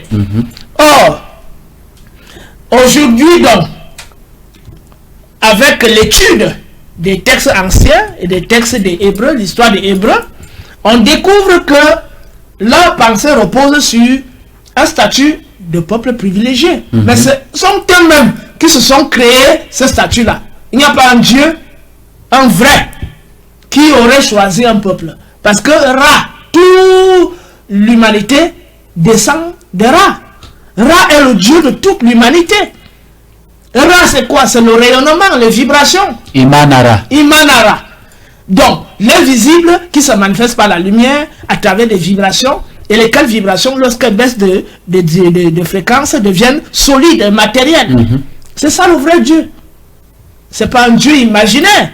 Dieu du vent, Dieu de la guerre. Plus un Dieu, une entité du bas crâne, dont on se sera approprié pour dire que c'est Dieu là-bas, qui conduit son peuple à détruire les autres et à créer des guerres et des génocides partout, comme ils ont commencé à le faire à Canaan dans l'Antiquité. Donc, il y a cette idéologie et d'élus, des choisis et des privilégiés qui les nourrissent et qui dit donc, si au fil de l'histoire, ils sont confrontés aux difficultés, à ceci, à cela, c'est parce qu'ils n'ont pas fonctionné comme Yahweh veut. Qu'est-ce que Yahweh veut? C'est qu'ils fassent des guerres. Et c'est à l'issue des guerres qu'ils fassent encore quoi? Qu'ils créent des divisions, qu'ils infiltrent des systèmes économiques et politiques pour les contrôler. Parce qu'ils ont quelques qualités. Ils ont, à la base, la volonté de puissance. Ils ont la ruse. Quand ils ne sont pas encore puissants, ils utilisent la ruse. C'est exactement la même chose que Seth fait. Quand ils ont déjà la puissance, ils utilisent la violence et le désastre, le chaos. Et qu'est-ce qu'ils font? Ils attribuent la qualité à d'autres personnes. Ils disent que Poutine aime le chaos, alors que ce sont eux qui veulent rayer sur la base du chaos. Quand on parle de réduction kabbalistique, c'est quoi? Quand le nombre est déjà élevé, on doit le ramener vers un ratio contrôlable. Comme l'humanité évolue, il faut réduire la population mondiale à travers des catastrophes nucléaires ou alors par des vaccins, des virus. Certains grands chefs politiques l'ont même dit à Mondovision. Bien évidemment, les Bill Gates et tous ces gens, ils ont fait des discours clairs là-dessus. Et donc, l'idéologie eschatologique juive est que lorsqu'ils ont des obstacles en ce qui concerne leur volonté de puissance, ils doivent semer le chaos. Et c'est après avoir semé le chaos, comme la première et la deuxième guerre mondiale, qu'ils auront donc les mains libres pour pouvoir étendre leur hégémonie et leur contrôle. Donc, ils ne vivent que sur la base de la guerre. C'est d'ailleurs la raison pour laquelle dans la Bible, de l'Ancien Testament, ils ont passé le temps à faire les guerres. Et donc, c'est exactement la même chose qui se produit aujourd'hui. Et on a donc créé cet État qui est l'incarnation de cette vision, l'État d'Israël. Mais en sous-main, il y a les banquiers et les kabbalistes qui manipulent les peuples à travers la désinformation, les fausses publications scientifiques et autres. D'accord. Donc, cette eschatologie est articulée avec l'eschatologie chrétienne. C'est-à-dire que il y a... sauf que dans le christianisme, on dit ceux qui ont suivi Jésus. Parce que le chemin, la vérité et la vie. Donc, nous ne pouvons pas aller au Père sans passer par lui. J'en venais justement, frère, parlant de l'articulation entre la vision hébraïque, kabbaliste, et la vision chrétienne. Comment peut-on les mettre ensemble? On les met ensemble tout simplement parce que le christianisme, les centres mondiaux du christianisme sont détenus par soit l'évangélisme hébraïque, soit l'église catholique de Rome, soit les églises orthodoxes et autres. Mais tout ça est basé où? C'est chez eux. Donc, montrez-moi un grand centre de contrôle du christianisme en Afrique. Ça n'existe pas. On va dire l'Éthiopie. Mais l'Éthiopie a été judaïsée. L'Éthiopie de l'Antiquité, ce n'était pas l'Éthiopie d'aujourd'hui. L'Éthiopie a été judaïsée, l'Éthiopie a été christianisée. Donc même l'église orthodoxe là, hérite de l'église copte d'Égypte. N'est-ce pas? Et cette église copte aujourd'hui n'est plus la pratique des coptes primitifs qui pratiquaient le culte d'Isis. Oui frère, mais l'Éthiopie a été christianisée comment? Puisque nous savons que ce pays n'a pas été colonisé. Non. L'Éthiopie a été christianisée à travers les vagues. À l'époque romaine, il y avait des descentes. Tu sais, il y a ce qu'on appelle l'influence idéologique. Exactement. Il y a l'influence idéologique. Le Cameroun même n'a pas été colonisé. Mais très très influencé justement par l'ordre occidental. Voilà, donc il ne suffit pas d'être colonisé. On peut être influencé. Donc, il y a ces vagues migratoires qui font en sorte que si le roi se convertit déjà, il va convertir le peuple. C'est sujet. Voilà. Donc, il suffit qu'il accepte la nouvelle doctrine pour que tout le peuple suive le rythme. Et c'est le cas de l'Éthiopie. Donc, y compris la Nubie. C'est vrai qu'en Nubie, même il a fallu des guerres. On a dû combattre là-bas en Nubie pour imposer le christianisme et plus tard l'islam. Donc, le messianisme repose sur la même boucle, c'est-à-dire il y a un messie d'origine hébraïque. Il faut qu'on nous donne le nom du messie du christianisme en langue négro-africaine. Parce que Jésus vient de Yoshua. Et Yoshua vient de l'hébreu celui qui sauve. Yoshua signifie celui qui sauve. Bon, qu'on nous donne le nom du messie noir. Est-ce que le hébreu dit la même chose que les langues bantoues? Il y a des travaux qui ont été faits par des grands chercheurs tels que Cheikh Anta Diop, Théophile Obenga, les Mubabi Gebilolo, les Pierre Oumdigui et tous ces gens-là, les égyptologues, les linguistes. On a montré que les langues négro-africaines sont des langues bantoues qui sont directement issues de la langue que parlaient les pharaons et que la langue pharaonique elle-même est issue des langues bantoues. Donc les deux sont étroitement liés sur le plan génétique. Mais le hébreu est une langue sémitique, de la même classe que le cananéen, le phénicien, l'acadien et tout ça. L'araméen. Donc, voilà, c'est ça qu'on appelle. Il y a des groupes de langues. Même si on peut retrouver certains mots hébreux, qu'on peut retrouver dans l'égyptien ancien, parce que le paléo-hébreu est issu du proto-sinaïtique. Et ce proto-sinaïtique lui-même est un syncrétisme, parce que les gars du Sinaï, c'est les rescapés Ixos, hein, et certaines peuplades nomades qu'on appelait, comment les pharaons les appelaient, les chassous, qui sont devenus plus tard les bédouins. Ce sont eux qui ont créé cette écriture en imitant les hiéroglyphes, et ils ont donc produit ça, ce qu'on appelle le proto-hébraïque, le proto-hébreu. Et plus tard, ça a été modifié pour constituer l'écriture hébreu qu'on voit aujourd'hui. Donc, même si on trouve quelques mots, quelques symboles, le hébreu est du registre des langues sémitiques et de l'écriture sémitique. L'égyptien ancien, la langue que parlaient les pharaons, est du registre des langues bantoues, c'est-à-dire d'Afrique noire. Donc, il n'y a pas possibilité de me dire qu'un Jésus... Puisqu'il y a même une similitude après de 95% avec les langues africaines actuelles. Voilà. Et je pense que moi-même j'ai fait des travaux dessus. Ceux qui ont besoin de cet article peuvent me contacter à travers mon contact et pour qu'on creuse davantage ce sujet-là.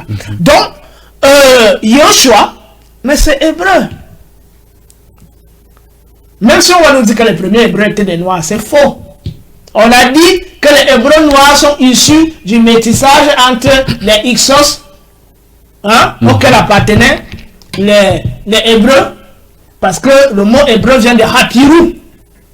Hapiru ou Hadiru, c'est de là que le hébreu vient. Donc, c'est des gars qui sont venus de Our en Chaldée, c'est-à-dire en Mésopotamie, qui sont descendus parce qu'ils avaient faim. Et ils sont venus en Égypte. D'ailleurs, c'est écrit dans la Bible. Abraham séjourna en Égypte. Isaac, même jusqu'à Jésus. Si Jésus a réellement existé, bien évidemment. Donc, ce sont des étrangers. Maintenant, les Juifs noirs sont ceux qui sont issus du métissage qui a commencé dès la rencontre des peuples sémites avec les peuples noirs. Autour de l'an 2000 avant l'ère actuelle. Jusqu'à l'Antiquité tardive, qui s'est poursuivie. Et plus tard, avec la chute du second temple, et où certains juifs ont fui la zone de Palestine pour descendre en Éthiopie et où ils se sont mélangés aux noirs d'Éthiopie. Ils ont donc influencé l'Éthiopie avec le judaïsme qui lui-même plus tard est influencé par le christianisme. C'est d'ailleurs la raison pour laquelle le judaïsme a ces trois religions. Parce qu'il est proche de l'Arabie Saoudite, proche de la Palestine et proche de l'Égypte. Donc ce brassage culturel a créé l'Éthiopie qu'on voit aujourd'hui qui n'était pas l'Éthiopie traditionnelle. Donc on constate qu'il y a une boucle qui se boucle. On est toujours chez les Hébreux, même si le christianisme est un hébraïsme réformé ou un judaïsme réformé, il en demeure toujours que celui à qui on attribue les évangiles, l'enseignement dans les évangiles, continue de pratiquer les traditions de ses ancêtres. Il se fait circoncier, il se fait baptiser, il lisait la Torah et tout ça. Donc il a vécu que dans le judaïsme et le christianisme est né plus tard. Donc c'est la continuité de cette prophétie qui s'accomplit dans le messianisme. Et ce messianisme voudrait donc que le Messie, sauveur d'Israël, revienne pour sauver Israël. Et c'est plus tard que Jésus, le Messie, deviendra le sauveur de l'humanité. Ce sont les Romains qui font de Jésus non plus le sauveur d'Israël et du peuple d'Israël, il devient désormais le sauveur de l'humanité. C'est au 4e siècle que Jésus devient le sauveur de l'humanité. Donc ce n'est pas Jésus lui-même qui a dit qu'il est le sauveur de l'humanité. Il a dit que les choses saines se donnent d'abord aux Hébreux. Et la paille, les fragments peuvent se donner aux autres peuples. Il est d'abord venu pour sauver le peuple d'Israël avant de voir le reste. Donc c'est les Romains qui par comment on peut dire ça, aigreur ou manque de considération vis-à-vis d'eux, décident que nous aussi on veut être sauvés. Donc voilà. Et Jésus devient donc, comme Rome à l'époque était l'Empire, il devient dans le Messie de l'humanité. Exactement. Alors frère, ces eschatologies dont tu parles, sont-elles réelles ou alors sont-elles programmées pour être provoquées, notamment le cas du sionisme mondial des kabbalistes par exemple? Oui, bien évidemment, parce que avec le récent incident sur Israël, il y a quelques jours, il y a des gens qui ont écrit « Oh, ça a été prédit il y a 2000 ans. » Or, ce que nous savons, c'est que les prophéties servent l'hégémonie des peuples. Exactement. Les fausses prophéties. C'est-à-dire quoi? Pour pouvoir envahir la Russie, il faut que je taxe Poutine des dictateurs, qu'il muselle l'opposition, qu'il interdit les médias, qu'il interdit les rassemblements, et que son peuple souffre. Hein? Et que nous devons aller sauver le peuple russe qui est dans la misère sous la dictature de Poutine. Donc cela, toutes ces accusations nous donnent l'autorisation d'aller attaquer la Russie. Et on décide au Conseil de sécurité de l'ONU. Voilà, mais sauf que malheureusement, la Russie fait partie des 5 membres permanents. Et c'est exactement ce qui s'est passé avec Kadhafi. Oui. Nous voyons les conséquences jusqu'à aujourd'hui. Voilà. Mais ça n'empêche pas que nous continuons de tomber toujours sous le charme de ces discours-là. Voilà. Donc, la prophétie, sur la base d'un peuple qui fixe la nature divine à sa propre nature et qui fixe sa propre nature à la nature divine, c'est-à-dire l'agressivité, l'impérialisme, la sanguinarité, la perversité, et peut donc se faire des projections.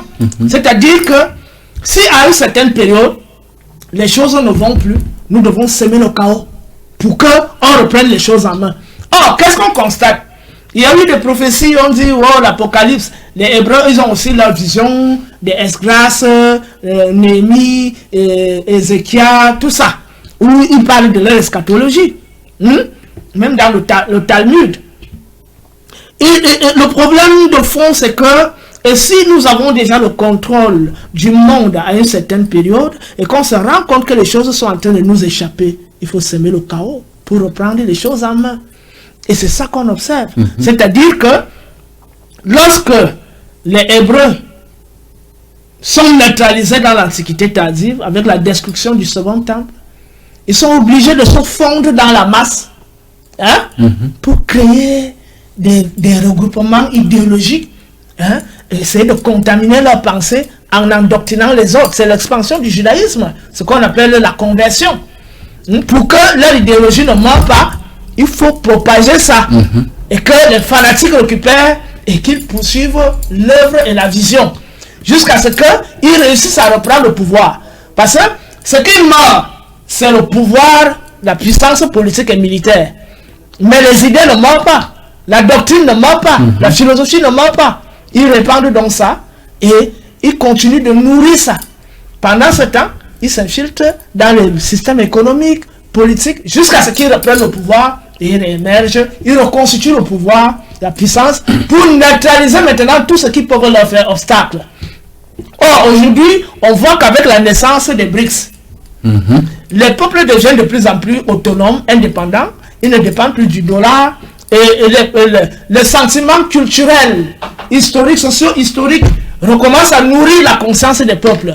Donc, dans 50 ans, le christianisme n'aura plus le monopole, la cabale n'aura plus le monopole, y compris la franc-maçonnerie. Les ordres ésotériques créés par ces kabbalistes n'auront plus le monopole. Donc leur idéologie va reculer. Et quand leur idéologie recule, la monnaie perd son pouvoir. Les autres pôles de puissance naissent avec le pouvoir militaire et politique. Ça devient un danger. Qu'est-ce qu'il faut faire? Il faut semer le chaos. Et les peuples tendent véritablement vers une vraie souveraineté. Donc il y a donc cette perte de contrôle qu'ils sont en train de constater. Et maintenant, qu'est-ce qu'ils veulent faire? Il faut créer donc une autre catastrophe qui va leur permettre de semer le chaos, qui va leur permettre de reprendre les choses en main. C'est ce qu'ils ont fait à la Seconde et à la Première Guerre mondiale. Donc, le monde leur échappant, il faut créer des guerres pour pouvoir reprendre le contrôle en semant la terreur, en étendant la terreur. Or, on constate que depuis environ 40 ans, 50, depuis même la naissance de l'État d'Israël, aucun peuple ne s'est véritablement levé pour s'opposer à Israël, comme on l'a vu il y a quelques jours.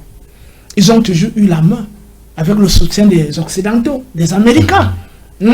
Les Américains les ont soutenus pour neutraliser les pays arabes. Même comme Saddam Hussein voulait faire la tête, bon, on l'a nettoyé, même jusqu'à on l'a pendu pour dire que bon, ton cas est géré. Mais il est resté un peuple fort. L'Iran. C'est vrai qu'aujourd'hui, l'Iran est islamisé, mais n'oublions pas que c'est l'Empire perse. Exactement. Donc, ils ont un égrégore très puissant. Donc, en dessous de l'Iran, de l'islam, faites attention parce que c'est des héritiers de l'Antiquité. Hein. Vous avez vu ce que l'Empire perse a fait dans l'Antiquité avec les Sirius, les Zézès, Artaxerxès, les Darius. C'est une histoire glorieuse. Donc, cet Iran n'a pas perdu sa mémoire historique.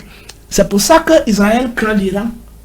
Parce que dans l'Antiquité, la Perse faisait partie des grandes puissances. Exactement. Avec Babylone, avec la Syrie, avec l'Égypte, et plus tard la Grèce, et plus tard Rome. Tandis que le royaume d'Israël n'était rien. Rien du tout.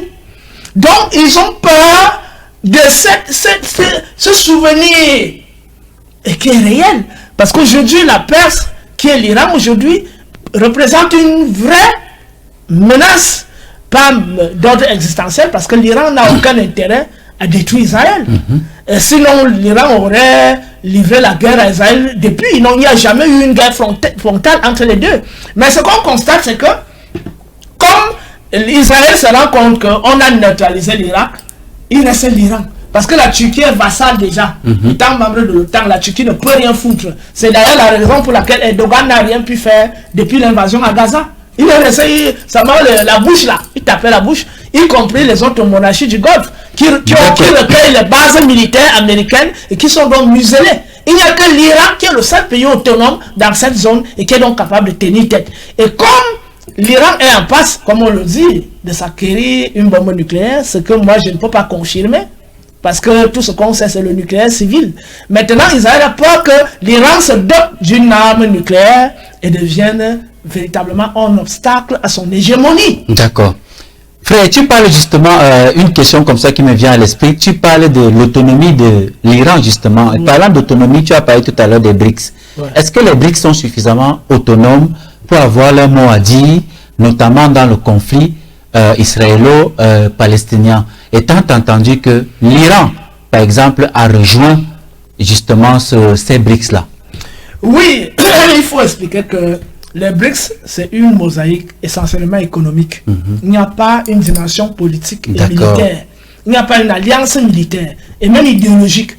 Pour le moment. Pour le moment. D'ailleurs, ça ne peut même pas être possible. L'Amérique du Sud est dominée par les mêmes gens, la pensée occidentale. Et les BRICS se défendront avec quoi?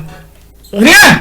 En tout cas, il n'y a que l'économie. Les BRICS comptent sur la Chine et la Russie, qui sont des pays forts sur le plan idéologique, sur le plan militaire et sur le plan technologique. Et même de la souveraineté. Et de la souveraineté. Et le troisième pays qui aurait le même statut, c'est l'Iran.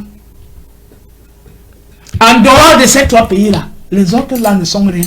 Il faut à tout prix empêcher l'Iran justement de nourrir son nucléaire, compte tenu de la proximité qu'il y a entre l'Iran et puis un pays comme Israël. On a vu au Brésil, sous le règne de Bolsonaro, comment le Brésil se comportait.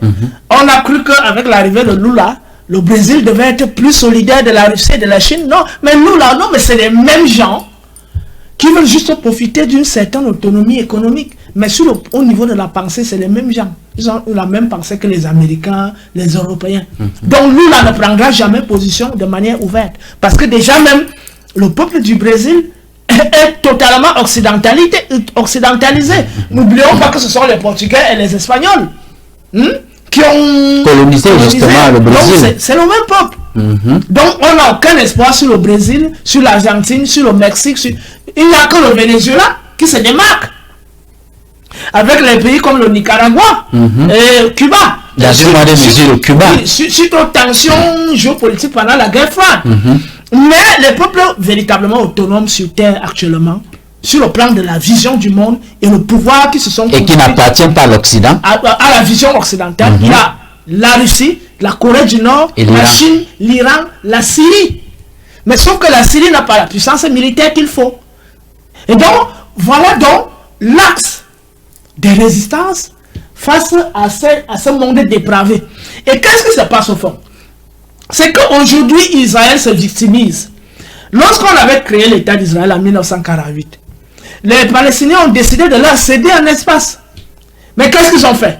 Ils ne se sont pas contentés de l'espace qu'on leur a donné. Ils ont commencé maintenant à conquérir d'autres territoires.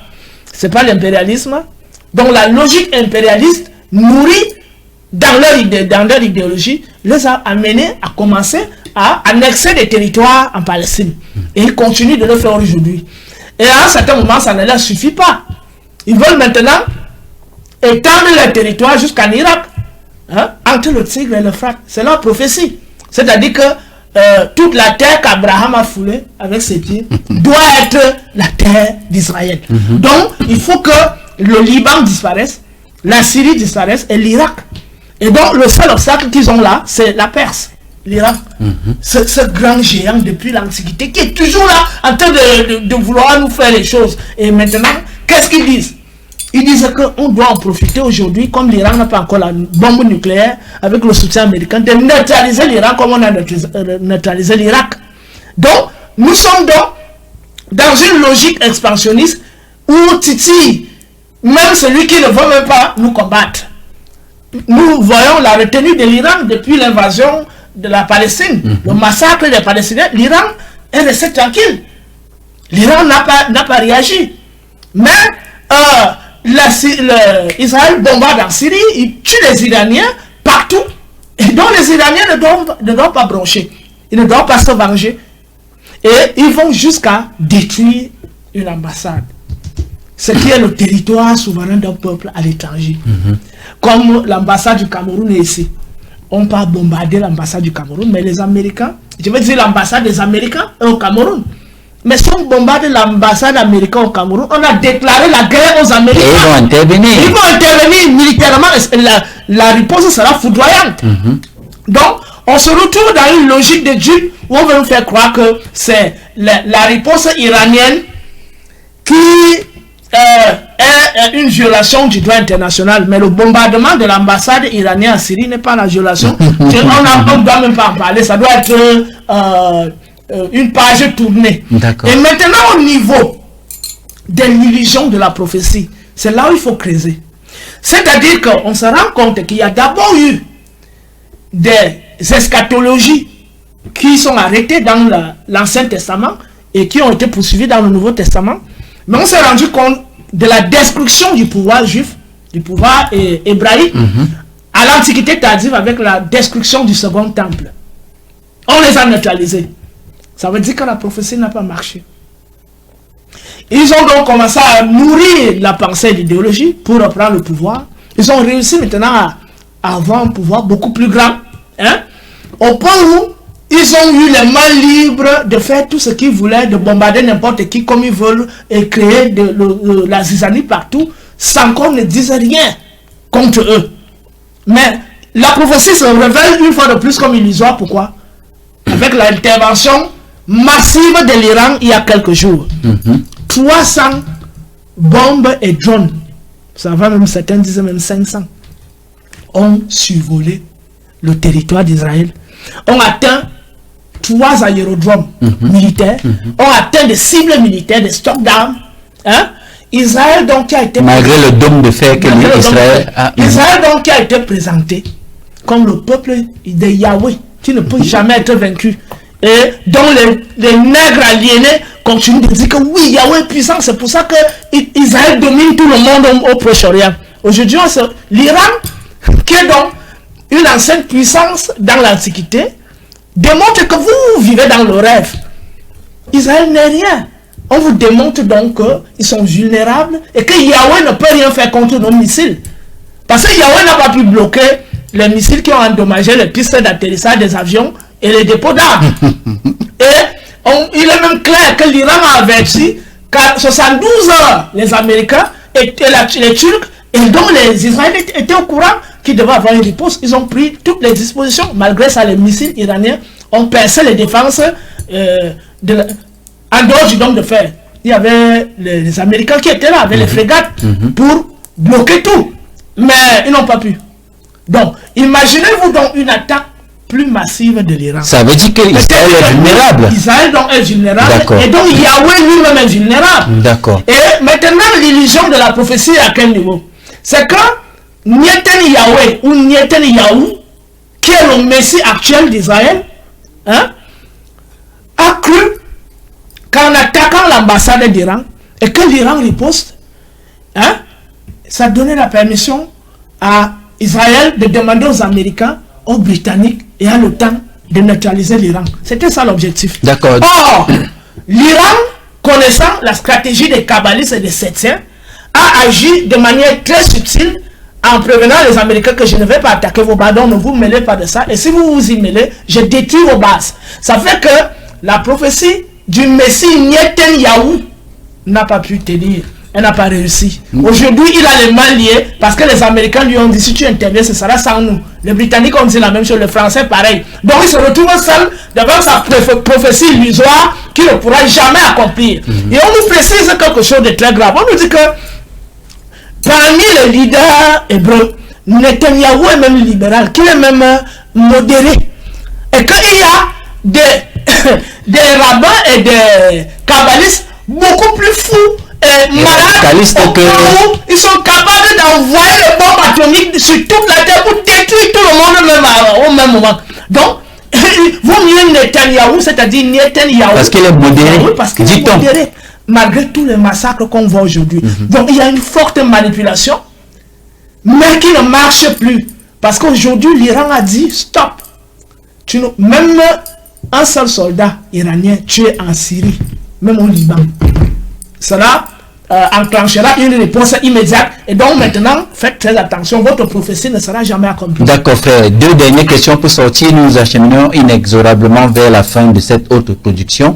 L'avant-dernière question est celle de savoir quelle est donc la place de l'Afrique dans ce concert des nations, tant sur le plan de la souveraineté, sur le plan économique, que sur le plan militaire. Nous voyons par exemple un géant africain sur le plan militaire, notamment l'Afrique du Sud, qui se retrouve dans les BRICS. Alors, est-ce que la voix de l'Afrique aujourd'hui peut porter?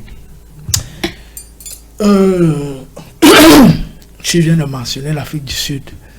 Mais je ne vois pas l'Afrique du Sud représenter l'Afrique. L'Afrique du Sud, tout comme le Nigeria, ce sont des géants au pied d'argile. C'est-à-dire que l'économie sud-africaine est tenue par des Blancs. Ne regardez pas l'ANC, c'est rien. C'est le saupoudrage. C'est qui continue de diriger l'Afrique du Sud sur le plan économique. Et même les grands lobbies, ce sont les Blancs. Les Boers. Les Boers, justement. Y compris l'idéologie maçonnique. Parce que tous les leaders de l'Afrique du Sud, les grands leaders politiques, sont des francs-maçons. Peut-être en dehors de quelqu'un comme Julius Malema, en qui je vois quand même une certaine représentativité de l'Afrique. Mais tous les autres là, depuis Mandela jusqu'à Ozuma, ce sont des francs-maçons. Sans oublier que l'évangélisme est là-bas en plein pied. Donc vous êtes dominé par le poison idéologique et spirituel. Vous êtes dominé sur le plan économique. Mais on vous donne un petit espace où vous pouvez vous exprimer. Ça ne veut pas dire que l'Afrique du Sud représente l'Afrique. Y compris le Nigeria. L'évangélisme, la franc-maçonnerie et l'économie nigériane est dominée par les milliardaires qui résident aux États-Unis. Donc on bloque seulement les comptes bancaires, le Nigeria est à terre. Donc, le vrai pouvoir de l'Afrique relèverait du modèle que présente le mouvement kamite. La renaissance culturelle, la renaissance spirituelle, la renaissance politique, la renaissance économique, et tout ça est lié autour d'une vision du monde, qui est la vision que nos ancêtres ont bâtie et qui a fait en sorte que le peuple noir règne pendant 4000 ans, sans dominer les autres peuples. Donc, l'enjeu aujourd'hui, c'est de se reconnecter à notre histoire, là, tu as notre culture.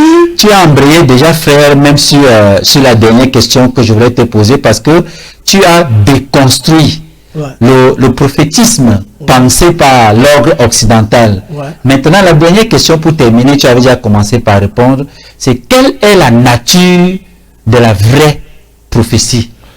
La nature de la vraie prophétie, comme on termine par là, il faut déjà dire que la prophétie chrétienne est aussi illusoire. Parce que c'est depuis le 19e siècle, le 20e siècle qu'on avait prédit la fin du monde. Après on a dit l'an 2000. Après on a dit l'an 2012. Avec l'affaire de l'Iran et Israël aujourd'hui, on disait que voilà ça. Apocalypse a dit rien, il n'y a rien. Donc ils vont encore attendre très longtemps. La prophétie ne se réalisera jamais aussi longtemps que les peuples comme les anciennes puissances comme la Perse, la Chine, qui maîtrisent les rouages de l'histoire et de la politique, continueront de stabiliser et de calmer les ardeurs de ces fous furieux et de ces rêveurs dits prophètes et messies. Voilà, parce que la réalité rattrape toujours les gens. Et cela nous amène donc immédiatement dans la réalité. C'est quoi la réalité de la prophétie?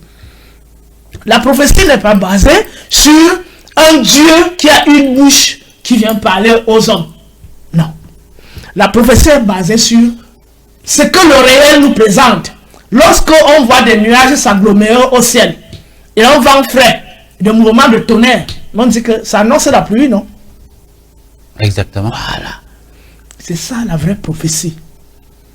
Lorsqu'on voit à une certaine période, à partir du 15 décembre, on commence à voir beaucoup d'insectes voler, traverser le ciel avec les oiseaux qui partent. Ce sont des migrations qui annoncent la saison sèche, non? Lorsqu'on voit entre le mois de fin mars, début avril, le croissement des grenouilles, ça annonce les pluies, non? C'est ça la vraie prophétie. C'est-à-dire que la vraie prophétie, c'est ce que nous dit la nature, le réel. C'est pas les illusions que l'esprit... Il y a beaucoup de fous ici dehors, auxquels les esprits parlent. J'ai même vu un jeune là, qui a passé le temps à traverser la route. On me dit qu'il est là depuis hier à midi. Il ne fait que traverser la route. Il est sur le même coin. Donc voilà les prophètes de la Bible et de la Torah qui deviennent fous, qui sont dans des fous furieux, qui nous disent que les esprits viennent leur parler. La même prophétie s'étend donc sur le plan cosmique avec le cycle des astres. Comme il y a le cycle des saisons, comme il y a le cycle du jour. Hein? Lorsqu'on voit le soleil décroître vers l'horizon, ça annonce la nuit, non? Lorsqu'on voit l'aube s'installer, ça annonce la venue du soleil, non? L'apparition du soleil, non? Donc voilà la vraie prophétie réelle. Quand on voit une jeune fille dont les seins commencent à pousser et qui a les menstrues, mais ça annonce une potentielle grossesse, vrai ou faux? Voilà la vraie prophétie. C'est-à-dire que sur la base de ce que la nature nous montre, les signes, lorsqu'on va à la chasse, on voit les fourmis sur le chemin et partout, on n'aura aucun gibier. La logique voudrait quoi? Que ce soit ces fourmis qui éloignent les gibiers. Exactement. Hein? Lorsqu'on voit les corbeaux tournoyer autour d'une toiture, et que les anciens ont toujours observé ça, la mort s'ensuit, non? On nous annonce que tel est mort. Lorsqu'on voit l'auréole autour de la lune ou autour du soleil, ça annonce la mort d'une autre personnalité. Comme lorsqu'ils disent de bien aller mourir, j'ai vu cette auréole autour du soleil à midi pile. Ça ne tombe jamais. C'est la même chose en ce qui concerne le cycle des astres et des étoiles.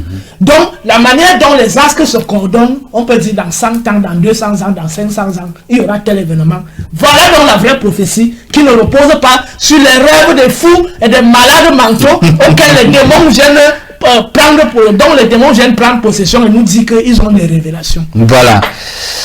Voilà, madame, monsieur, chers téléspectateurs, la géopolitique également fait partie de nos cordes ici à Kemet Télévision, parce que c'est nos ancêtres justement qui ont pensé la politique, c'est nos ancêtres qui ont pensé l'économie, c'est nos ancêtres qui ont pensé la défense des territoires et non la guerre comme un genre.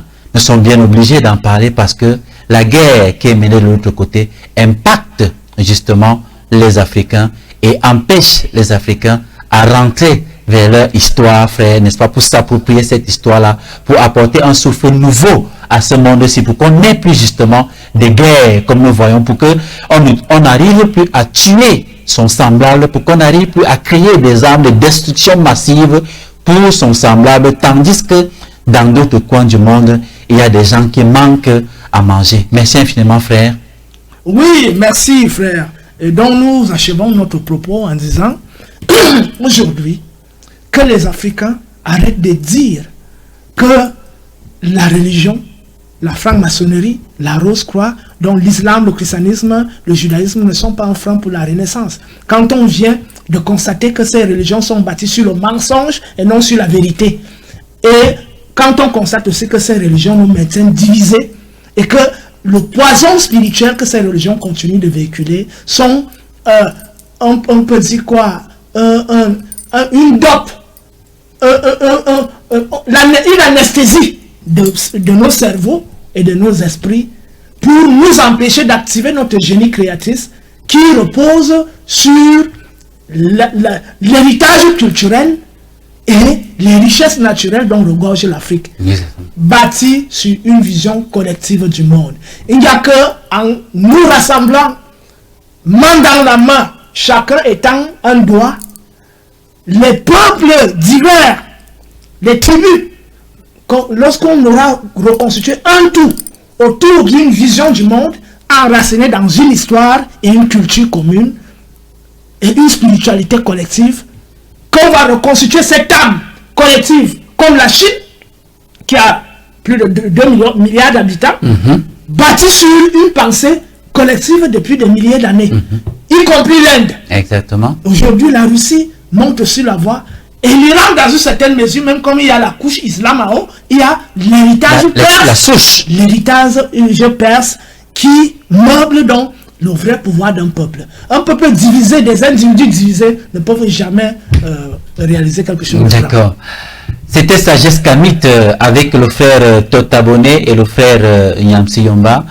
Nous allons nous retrouver très bientôt, madame, monsieur, chers téléspectateurs, pour une autre édition, certainement avec une autre thématique. Nous suivre à travers le bouquet Créolink au canal 293 pour ceux qui résident au Cameroun.